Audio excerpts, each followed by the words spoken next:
So what can you tell us about El Shaddai that maybe we don't quite get over here in the Hebrew nuances and language of it? Mm-hmm. Well, I found it very interesting when we look at the context. When we first see the word El Shaddai from Genesis 17:1, he's actually talking to Abraham. And he's saying, I am El Mm-hmm. Shaddai, walk before me and be wholehearted.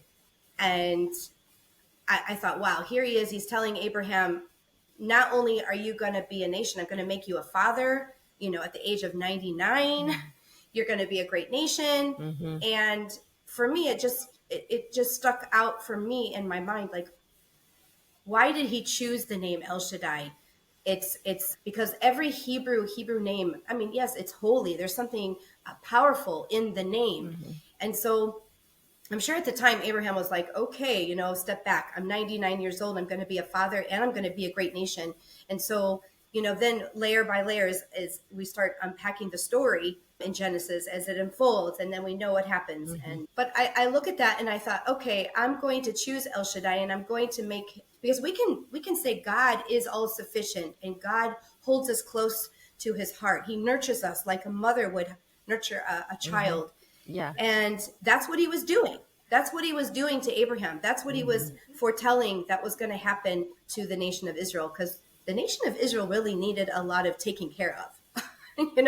They Yeah. were not the easiest people, especially, as they were in Egypt, and then Pharaoh letting them go. And then they had to, when Pharaoh finally let them go, and we already know, how the story goes, but just imagine them going through all the way to the Red Sea, and then you have them right at the Red Sea and they have a complete block. What are they going to do? I mean, I've been to the Red Sea. I've stood in front of the Red Sea and I look at this huge body of water, how magnificent it is. Beautiful, beautiful fish, by the way. It has the most Mm. magical, colorful fish in the sea. I just want to add that. So come, everybody, come Wow. to see the Red Sea.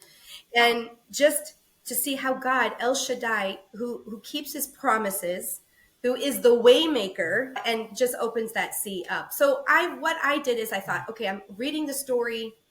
I can see where the Israeli people are. I mean, I live in Israel, so we know the story of 1948. Israel becomes a nation. God is keeping his promises. He's fulfilling it.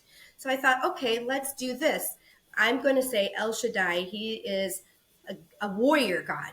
Why? Because he fights for us. He is our comforter and our warrior God. And then you have God of promises. And I talk about God is our promise keeper. And then I further say God is our waymaker. Then, and all referring to El Shaddai. You mentioned kind of more like a mother. Of course, we call the Lord God our Father, and that's how Yeshua taught us to pray, Our Father who art in heaven. Mm-hmm. But this particular name is more of a motherly type of name. It personifies how a mother will fight for her children, take care of her children, protect her children, feed her Mm-hmm. children. I found Mm-hmm. that very interesting. And I think that we can't forget that God is all things. He's everything. Mm-hmm. He can have a woman's heart.